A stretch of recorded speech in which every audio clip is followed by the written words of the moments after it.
reinserindo os conceitos religiosos trazidos por Jesus à vida prática, fazendo com que o homem, na vida prática, pense em termos religiosos, não aparte, não separe a sua atuação profissional dos seus conceitos religiosos.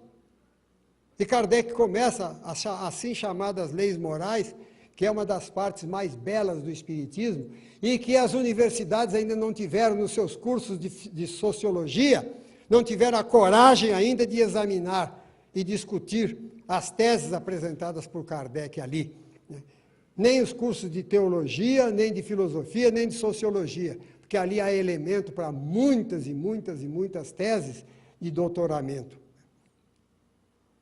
Kardec pergunta, começa com a lei natural, lei divina e natural, discutindo com os espíritos a respeito da lei divina, da lei de Deus, que ela deve estar presente em todos os atos da humanidade.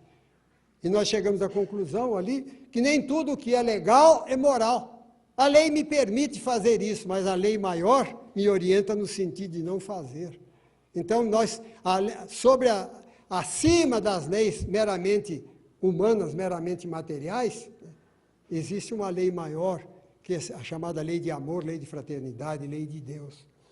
O capítulo seguinte, ele estuda a lei de adoração, o relacionamento da criatura com o Criador, tirando essa ideia das religiões, das orações decoradas e repetidas maquinalmente, como se Deus fosse um tolo, que pelo número, pelo volume de orações, ele iria atender uma pessoa, ou pela insistência da criatura ficar, né? Como se Deus fosse aquelas mães que mexendo a panela, o menino está puxando a saia dela, mãe, me dá, até uma hora que ela se cansa e acaba dando.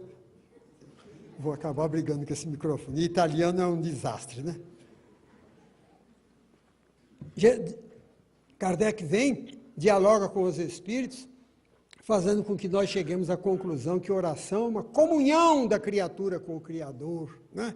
Que todos nós temos esse direito. Ele busca lá no Novo Testamento, sem citar, sem falar, mas nós vemos aí que o pensamento de Kardec está inteiramente embebido das verdades do Novo Testamento.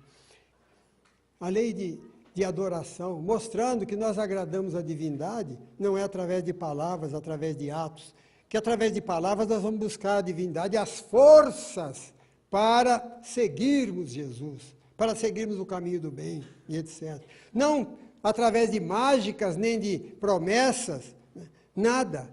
É buscar em Jesus também que Jesus não nos transforme, que Jesus nos ajude, que nós nos transformemos para melhor. Porque Jesus não transforma ninguém, Jesus não muda ninguém, né? Não tenhamos dúvida disso. São 11 leis. A lei do trabalho, que é tão desconhecida dos espíritos. Gente, nós precisamos estudar o livro dos espíritos, lê-lo, não lê-lo, estudá-lo. Por quê? Porque o livro dos espíritos é libertador, é um marco divisório na história da humanidade. Como foi, nós não estamos querendo fazer comparação, como foi a mensagem de Jesus, porque o livro dos Espíritos não inventou nada de novo, trouxe de novo os ensinamentos de Jesus, veio reiterar, veio aplicar à vida moderna, mostrando que as práticas, os ensinamentos e os exemplos de Jesus não se constituem elementos para serem usados e repetidos no interior do templo, de braços cruzados sobre o peito, falando de coisas sagradas, não. Os ensinamentos de Jesus constituem um roteiro para o nosso caminhar aqui na Terra, na vida em sociedade.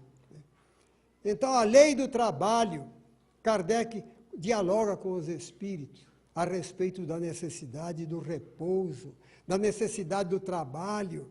E aquele que tem meios de viver sem precisar trabalhar, ele incorre em responsabilidade perante Deus, os espíritos dizem, ele pode não precisar de trabalhar o trabalho físico, mas ele precisa ser útil à humanidade, né? Precisa ser útil. Então, a criatura que leva uma vida ociosa, ela está na contramão da própria vida, e etc.